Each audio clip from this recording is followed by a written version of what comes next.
Ô Neida Alves, muito boa noite, seja bem-vinda. Boa noite também, Flávia, seja bem-vinda.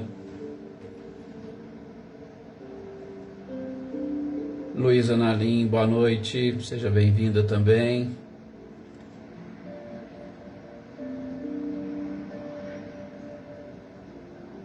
Olá, Toca, muito boa noite, seja bem-vinda.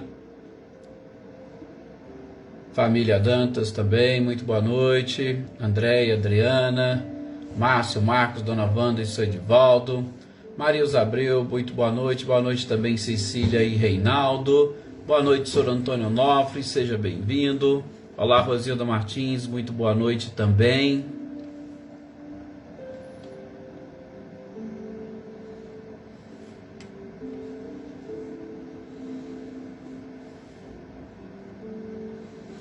Valéria Cruz, boa noite. Olá, Amanda, boa noite, seja bem-vinda. Boa noite também, Michele e Gabriel Rossato. Dona Maria Geralda, boa noite. Boa noite, José Ricardo.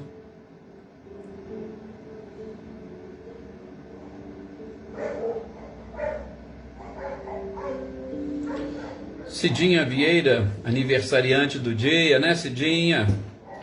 Parabéns, Cidinha, muita paz, muita felicidade, que Jesus a abençoe cada vez mais e leve até você as nossas vibrações e que as nossas preces e orações também sejam direcionadas a você para que você se fortaleça cada vez mais.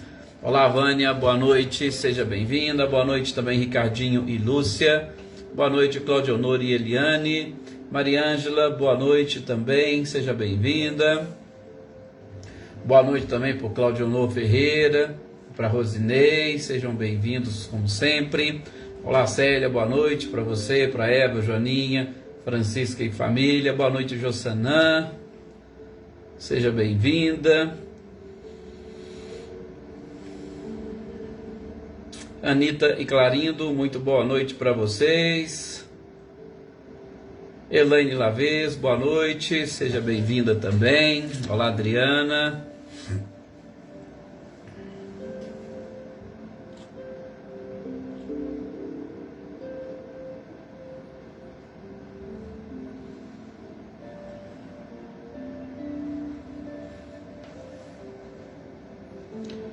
Joana Carneiro, muito boa noite, seja bem-vinda.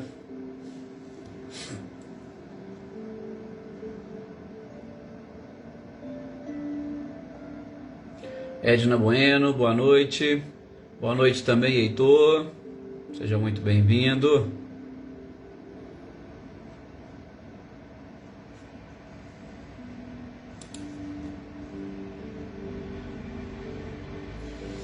Cláudio Honor Ferreira e a Rosinei, esses dias se uniram em matrimônio, cumprir a legislação dos homens, né, Cláudio Honor? Mas a gente sabe o que importa é a legislação divina, como sempre. Senhor Antônio Pazotto, muito boa noite para o senhor, seja bem-vindo também. Olá, Gustavo Duarte, boa noite. Gente, então vamos aí nos preparando para o início da nossa conversa, do nosso bate-papo de hoje, né? Das nossas reflexões. Olá, Cris Queiroz, boa noite. E hoje um dia muito especial, ou mais do que especial, né? Lourdes Ogata, boa noite. 3 de outubro nós comemoramos exatamente o dia do nascimento do codificador da doutrina espírita, Allan Kardec. Então, nós não podemos deixar de reverenciar a esse grande codificador, reverenciar a espiritualidade e o próprio Cristo, porque dentro de todo este projeto, ele veio, cumpriu a sua tarefa, cumpriu a sua missão, mas a gente sabe que foram vários aqueles que estavam ali ao seu lado, te auxiliando, te amparando, e méritos para todos os espíritos que conseguiram trazer para nós. Hoje a gente consegue entender os ensinamentos do Cristo com uma facilidade maior. Então, graças a este codificador que prestou todo este relevante trabalho à doutrina e um relevante trabalho à humanidade de uma forma geral. Então, mais uma vez, parabéns, Kardec, e onde estiver, receba a nossa gratidão, o nosso carinho, e que a gente consiga, né, pelo menos captar um pouco daquilo que você desejou nos passar. E a gente sabe que nós vamos demorar algumas encarnações para conseguir atingir aquele nível de sabedoria e de conhecimento que você teve. Então, aqui as nossas preces, as nossas orações a este grande codificador. E não nos esqueçamos, durante as nossas reflexões, ou melhor, a nossa oração, vamos endereçar esse pensamento a este grande Espírito.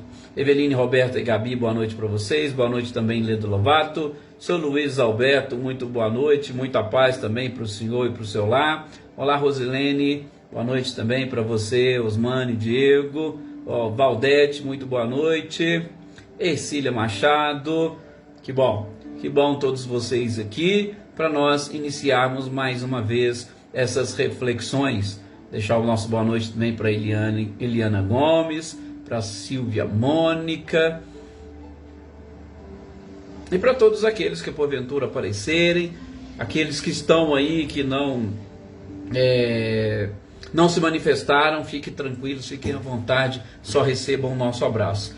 Gente, então que a gente possa nesse instante elevar o nosso pensamento de um modo muito especial ao codificador da doutrina espírita, agradecendo a oportunidade, porque se nós estamos aqui reunidos, graças a este subsídio que nós temos, chamado Espiritismo. Se não fosse, talvez não saberíamos como nos reunir, talvez não teríamos motivos para nos reunirmos de segunda a sexta, aprendendo e apreendendo todos os ensinamentos através dessas obras da codificação.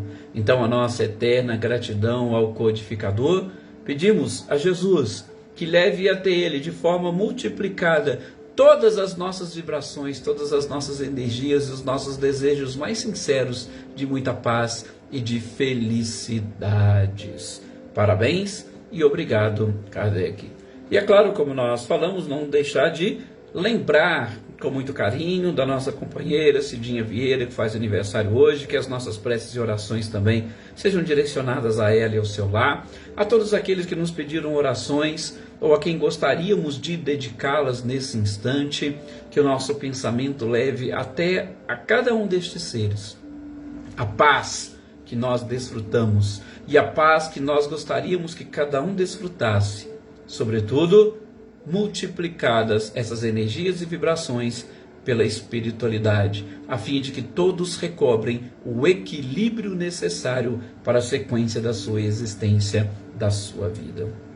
Enfim, que as nossas preces, as nossas orações, que o nosso pedido e os nossos pensamentos possam envolver todos os nossos familiares, amigos, colegas de trabalho, colegas de escola, envolver aqueles que se dizem ou se consideram os nossos inimigos e, claro, envolver o nosso próprio lar, para que todo o ambiente esteja repleto de uma luz maravilhosa,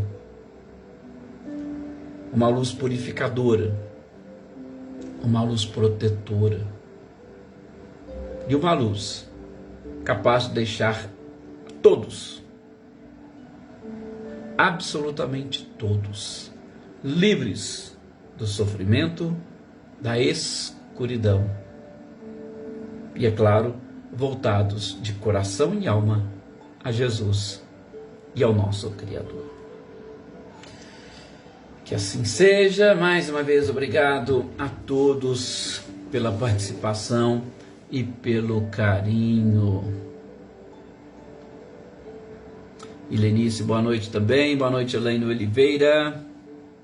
Marcileia, boa noite para você. Guilherme Luciano. Dona Rosali, muito boa noite.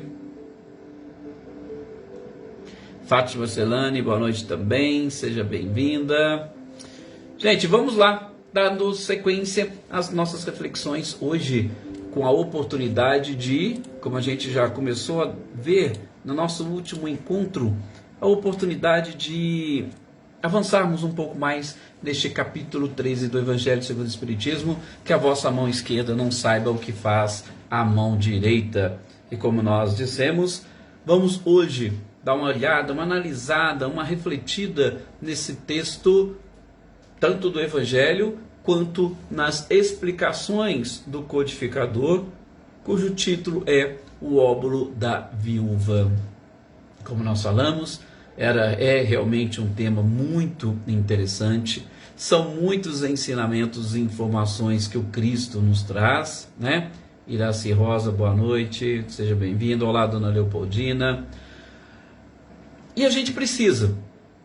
Aliás, nós já estamos passando da época, passando do tempo, de conseguirmos uma compreensão plena desses ensinamentos do Cristo para facilitar a prática. A nossa grande dificuldade é justamente a prática destes ensinamentos. E a dificuldade que nós enfrentamos hoje, ela está talvez no excesso de materialismo da nossa parte. Eu digo talvez, mas é praticamente certeza, porque do materialismo que nós extraímos os vícios que infelizmente nos obscurece, ou pelo menos vai criando mais obstáculos e dificuldades. É o materialismo que é o pai do próprio egoísmo, do orgulho, da vaidade, da prepotência, né? Maria Eleusa, boa noite, seja bem-vinda. É o materialismo que fortalece na criatura, infelizmente, os vícios, como a raiva, o ódio, o rancor, o ressentimento. E tudo isso é exatamente o que nos dificulta colocar em prática os ensinamentos do Cristo. Então, fiquemos atentos a todas essas lições e aproveitemos ao máximo, extraindo informações, extraindo conhecimento e refletindo, criando arquivos na nossa memória de informações capazes de contrapor a própria sociedade, principalmente uma sociedade materialista, é que nós vamos conseguir vencer e superar, né? Natália, boa noite, seja bem-vinda. Boa noite também, Val Lima, seja bem-vinda. E o óbolo da viúva é justamente um dos textos evangélicos que vai proporcionar a nós esta certeza, porque o ensinamento do Cristo ele foi direto ao ponto. Por que nós precisamos ainda nos preocuparmos? A gente viu anteriormente fazer o bem sem ostentação. Por que que nós ainda devemos preocupar muito mais com o que a sociedade vai identificar, com o que a sociedade vai ver? Ou por que que nós temos que agradar mais aos homens do que a Deus? A leitura, só para vocês se posicionarem, é aquela onde Jesus se encontrava numa parte ali do templo de Jerusalém, observando. Lógico que observando e ensinando aos seus discípulos. E era justamente a época da Páscoa, por isso que eles estavam reunidos em Jerusalém. E nesta época as pessoas procuravam, juntamente ao templo, fazer as suas oferendas, as suas doações, para obter benefícios do próprio Criador. Nós estamos vendo lá no Livro dos Espíritos sobre a prece. Terminando a prece, a gente vai ver alguma coisa sobre sacrifícios, mas em suma, nós estamos vendo a lei de adoração, ou como que a criatura pode adorar o Criador. Até a época do Cristo existia uma forma diferente de adoração, e uma adoração que se baseava sobretudo na capacidade de doação que a criatura tinha para a manutenção dos serviços do templo.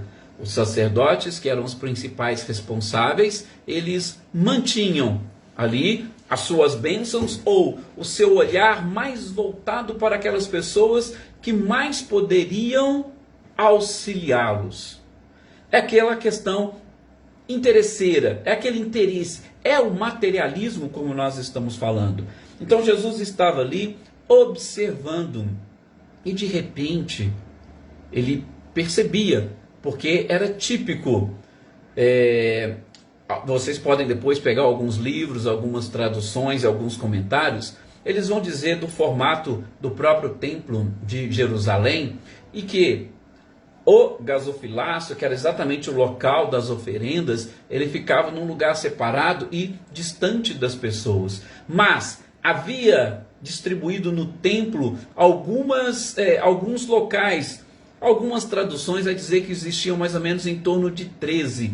Eram 13 pontos que externamente pareciam trombetas, e ali colocava-se ou depositava-se as moedas. Era exatamente uma espécie de tubo que chegava lá no fundo, e quando você colocava ali a sua moeda, ela fazia barulho. Então, diz Carlos Torres Pastorino que muitas pessoas que tinham posses, eles trocavam umas moedas de maior valor em várias moedas de pequeno valor, para colocar ali aquela grande quantidade, e elas desciam e faziam aquele barulho, e as pessoas olhavam e percebiam o quanto estava sendo doado por determinada pessoa. Os próprios sacerdotes também chamava a atenção deles o barulho que se fazia com o depósito destas moedas. E eis que chega uma viúva, e a viúva deposita, segundo os textos, aliás, abrindo o nosso primeiro parênteses. Gente, o óbolo da viúva nós só vamos encontrar no Evangelho de Lucas e de Marcos. Nós não temos, por exemplo, no Evangelho de Mateus. O Evangelho de João, a gente já sabe que ele é um pouco diferente dos demais. Mas Lucas, tanto Lucas quanto Marcos, vão dizer, e aqui principalmente baseando-se na tradução do Haroldo Dutra Dias, ele vai dizer que a viúva colocou 2 leptos no gasofilácio. E eu disse a vocês, aquelas pessoas que tinham condições pegavam uma moeda de grande valor e trocavam por moedas de pequeno valor para colocar e fazer muito barulho. A viúva tinha apenas 2 leptos. E o que seriam estes 2 leptos? Esses 2 leptos nada mais valiam do que, cada um, 1/4 de 1 centavo. Olha para vocês verem, o valor era praticamente insignificante. Cada lepto valia 1/4 de 1 centavo. Boa noite, Olga Colasso, seja bem-vinda. Então, quando a viúva chegou e colocou aqueles 2 leptos, narram os evangelistas e alguns autores que os discípulos olharam e acharam graça. Ficaram rindo daquilo que a viúva estava depositando. Sabe aquela coisa assim? Olha, é melhor você não colocar nada do que colocar pouca coisa, principalmente porque os outros faziam questão de ostentar aquilo que estavam doando. E chega a viúva e coloca apenas então somente os 2 leptos, ou 1/4 valia cada lepto, 1/4 de 1 centavo, que era realmente ou representava quase nada. E vendo que os seus apóstolos, seus discípulos estavam inclusive rindo daquelas doações, Jesus pega e aproveita a oportunidade para ensinar, né? Cidinha Oliveira, boa noite também, Fátima Neri. E aí Jesus aproveita para ensinar. Ele olha e diz: em verdade vos digo que esta mulher doou muito mais do que aqueles que doavam grandes fortunas. E por que ela doou muito mais? O próprio Cristo disse: porque ela tirou do seu necessário para doar, enquanto os outros doaram daquilo que estava lhes sobrando. Vejam que lição maravilhosa esta do Cristo. Mas antes da gente adentrar a essência desses conhecimentos, é importante nós narrarmos que 2 coisas que chamam a atenção. Gente, a primeira delas é o fato de ser mulher. Boa noite, Helena, seja bem-vinda. Nós não podemos desprezar, por isso que, de novo, repetindo Emmanuel, aquilo que ele fala para Alcione lá no livro Renúncia. Ora, na interpretação das lições evangélicas, nós temos que prestar atenção, inclusive, nos personagens envolvidos, nas pessoas, os seus cargos, a sua autoridade. E aqui, Jesus se refere a uma viúva. Gente, me desculpe até a forma que eu vou utilizar para me expressar. Gente, a mulher, de novo, desculpa a forma, mas a mulher não valia ou não representava nada para aquela sociedade. Sim, a mulher era irrelevante, insignificante. Ela não poderia nem opinar, né, Adaí? Boa noite, seja bem-vinda. Ela não poderia nem opinar em determinadas coisas, em determinados assuntos. E Jesus pega utilizando-se do exemplo de uma mulher. Então, provavelmente, o riso pode ter vindo por dois motivos. Primeiro, por ser mulher. E segundo, pela quantidade que estava sendo doada. Mas uma mulher apresentando uma oferenda, olha para vocês verem que detalhe interessante. E de novo, a gente aprende com Emmanuel essa interpretação. E o outro ponto, e o outro detalhe, é justamente o local onde eles estavam. Por quê? Exatamente por essa condição da mulher, né, Isolina? Boa noite, seja bem-vinda. Um abraço também para o Emílio. Exatamente por ser mulher, ela não tinha acesso nem ao próprio templo.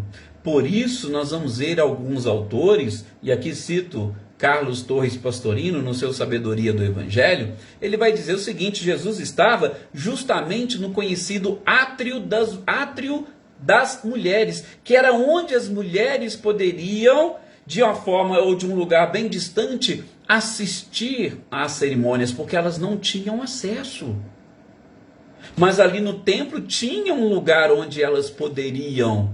E é justamente no lugar onde Jesus estava ali com os seus discípulos. Então, elas só poderiam observar de forma distante e também as suas doações só poderiam ser feitas dessa forma. Ei, gente, como que a gente aprende mesmo com o próprio Cristo, né? Olá, Sebastião Ferreira, boa noite, seja bem-vindo.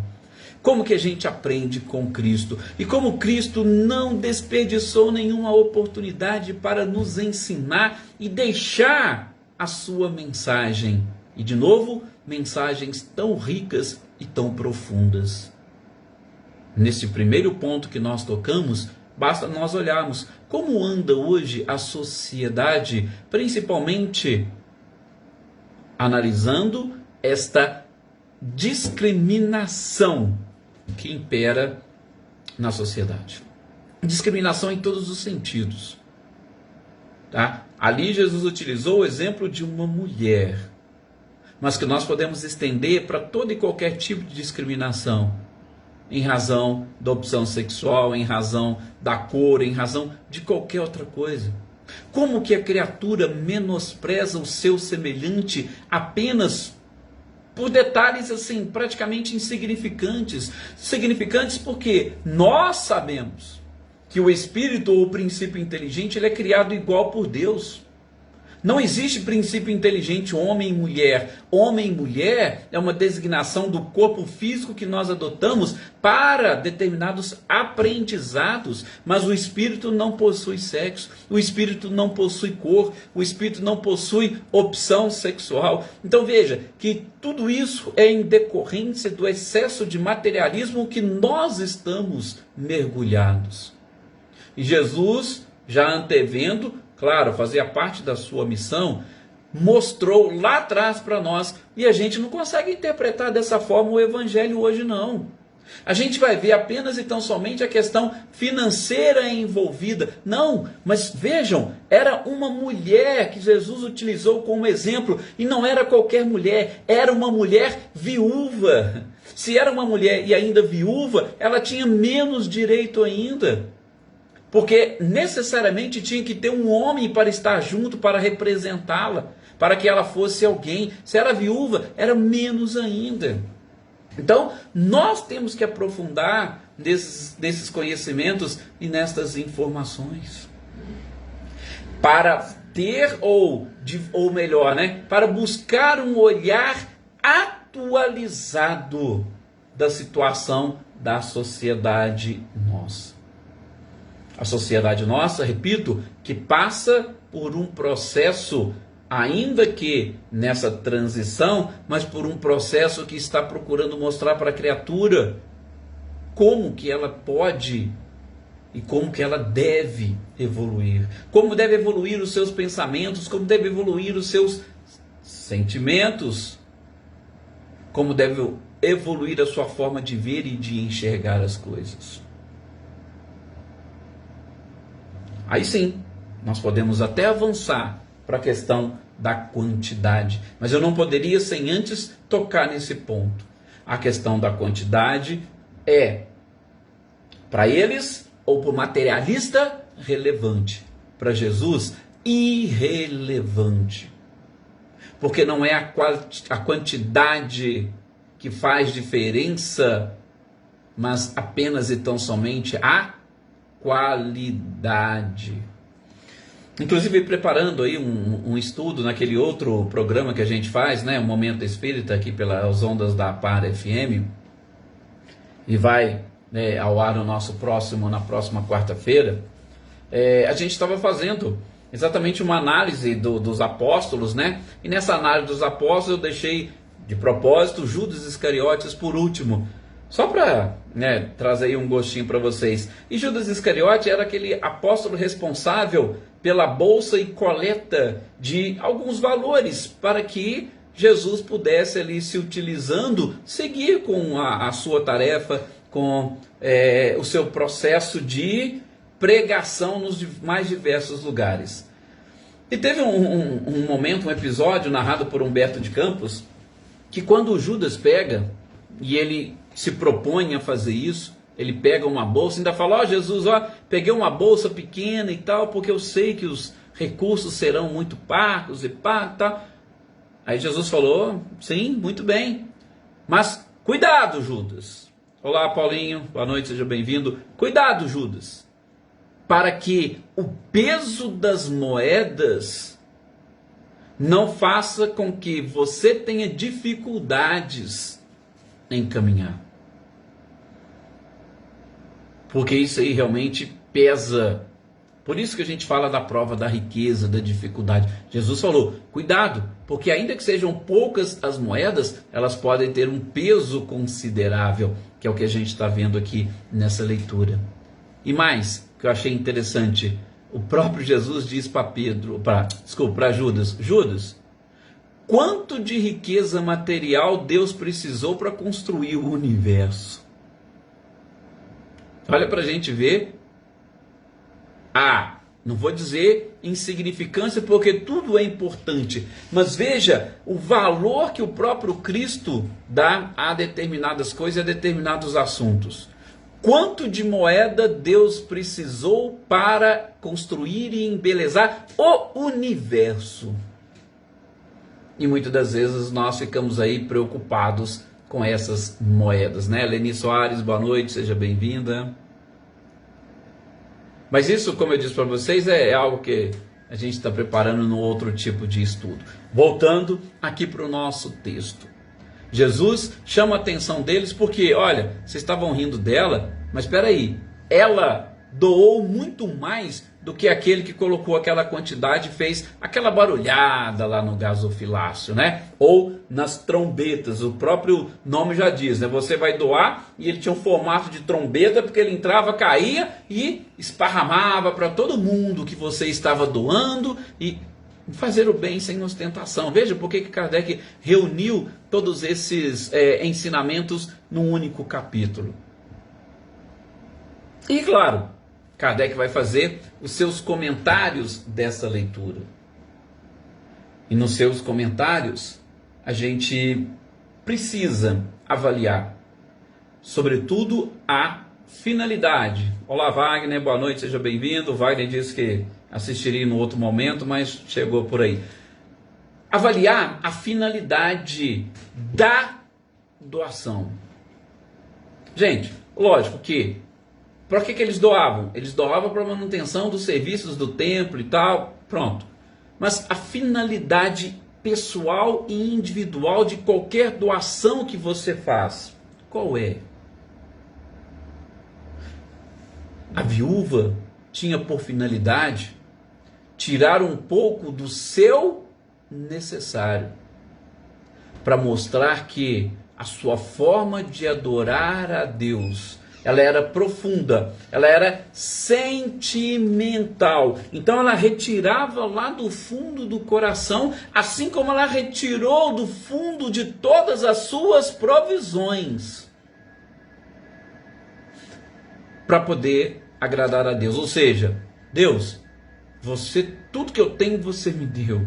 Eu não tenho absolutamente nada para te oferecer, mas se me permite, eu vou tirar daquilo que eu preciso e vou te dar. Então, o peso foi maior. Por quê? Porque a finalidade dela era justamente adorar a Deus, e não a finalidade com que os publicanos geralmente fazem, os fariseus, que é jogar as moedas para agradar aos homens, ou para adorar aos homens. Eles não tinham essa finalidade. Adorar aos homens para que os homens pudessem, se fosse o caso, intervir junto a Deus e eliminar ou apagar as suas faltas. Ela não. Ela sabia que do fundo do seu coração, aquelas moedas não teriam, vamos assim dizer, nenhum tipo de impacto nas necessidades do próprio templo, mas ela teria um impacto perante o próprio Criador, exatamente pela forma como ela fez e como ela doou. Não é sem razão que o próprio codificador coloca para nós, a gente já viu muito isso no livro Céu e Inferno. A intenção, gente, é o que mais vale. É a intenção é que pesa mais. E foi o que Jesus ensinou para eles ali naquele momento. Qual é a intenção dela e qual é a intenção dos outros?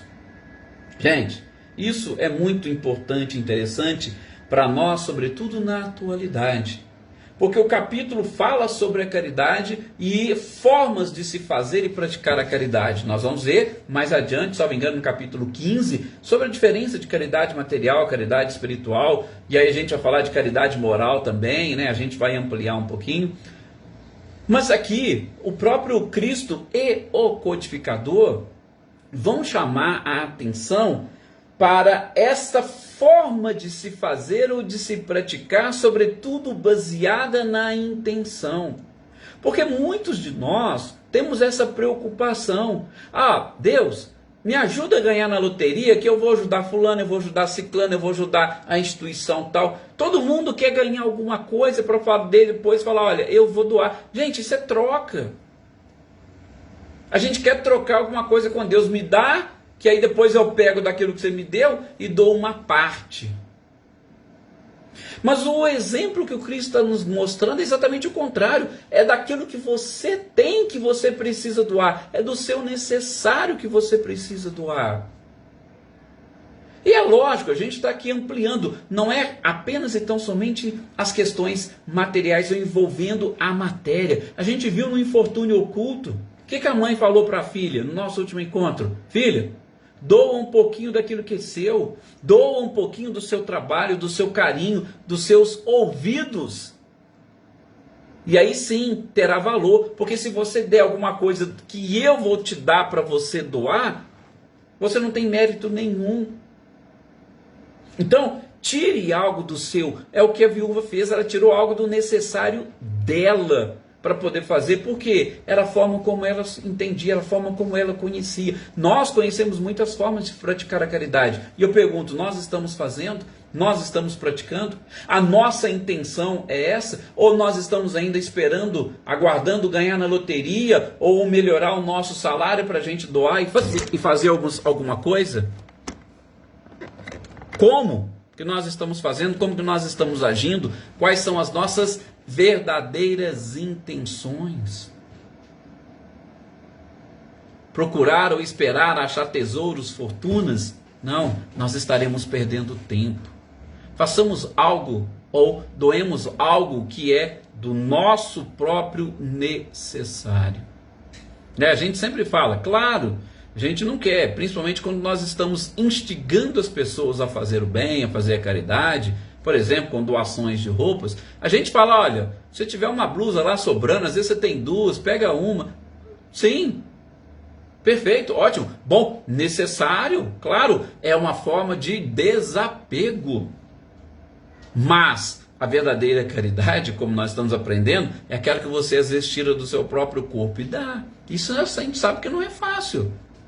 Não é fácil, não é simples. E também ninguém está exigindo isso de nós. Mas a gente precisa aprender. Para quê? Para que quando chegarmos no mundo espiritual, nós não ficarmos iludidos com o pouco que nós fizemos ou com quase nada que nós fizemos, tivemos a oportunidade e não aproveitamos a chance. É isso que a gente tem que tomar cuidado. É para nós não nos iludirmos. A gente tem falado muito neste capítulo. E essa ilusão, ela é complicada, ela é delicada. E muitos acabam ficando.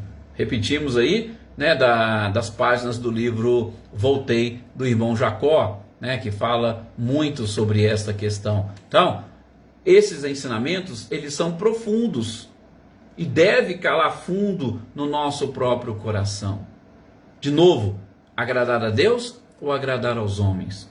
Faça algo do seu, faça algo daquilo que você tem, daquilo que você pode. Lembra daquela historinha do beija-flor? Da floresta que pegou o fogo, estava lá incendiando, e um beija-flor pegou e colocava água no bico e ia lá para apagar o fogo, né? Aí todo mundo começou a mas o que é isso? Você está doido? O que você vai... um beija-flor pequenininho, o que você vai querer fazer com esse incêndio todo? Ele falou, nada, pelo menos eu estou fazendo a minha parte. Se todo mundo fizesse a sua, provavelmente a gente conseguiria deter o fogo, né? Lógico, é um exagero, uma hipérbole, sim, mas para mostrar que a gente não precisa de muita coisa, nós precisamos de muito pouco para, nesse processo de adoração a Deus, conseguirmos atingir, podemos assim dizer, vou usar essa expressão só para analogia, podemos atingir o seu próprio coração, ao passo que, e aí nós já vamos fazendo uma pequena introdução ao capítulo seguinte, porque o capítulo seguinte, ele vai falar sobre isso, né? A questão dos pobres e dos extropiados. Hoje, nós agimos e fazemos dessa forma. A gente dá o melhor presente para quem deu um presente melhor para nós. A sociedade elege cidadão honorário, aquela pessoa que tem dinheiro, que doou não sei o quê, que dá emprego e tal, sempre que faz muito. A gente coloca nas instituições o quadro daquelas pessoas, né? E assim, que foram doadores beneméritos, que foram grandes. Só que, gente, por trás dessas pessoas existem muitos pequenos, né? Selma, Dinho, lá. Existem muitos pequenos. Aquela pessoa responsável pela limpeza do salão, quase ninguém lembra dela. Mas ela está fazendo um pouco do que ela tem, do que ela pode. Outras ajudaram a construir tal determinadas coisas, ninguém lembra dele, mas lembra daquele engenheiro, daquele famoso, daquele arquiteto, de quem trabalhou ali colocando tijolo por tijolo, às vezes nós não lembramos. A gente vê foto de pessoas na galeria dos grandes, e a gente não vê foto daquela pessoa simples e humilde. É isso que o óbolo da viúva está tentando nos ensinar, é isso que o Cristo está tentando nos ensinar. É claro que a gente não está cobrando para que nós sejamos colocados, sejamos exaltados. Não, não é isso. Mas para nós começarmos a prestar mais atenção nas pessoas que fazem dessa forma. E por que não nós também começarmos a fazer? Não para procurarmos, perante os homens, a exaltação. Mas, perante Deus. Eu estou fazendo e doando tudo aquilo que eu tenho, que eu posso. É o suficiente, como diz o Sr. Antônio Onofre, a minha consciência tranquila para com o Criador, para que depois eu não chegue no mundo espiritual iludido. Definitivamente, não podemos ficar iludidos com pouquíssimas coisas que às vezes nós fazemos, ok? E que esse óbolo da viúva possa servir para nós de muitas reflexões e, por que não, de uma mudança de pensamentos e de comportamentos. Obrigado a todos vocês, muita paz, até o nosso próximo encontro e que Jesus continue sempre conosco. E nós continuemos com ele, com certeza.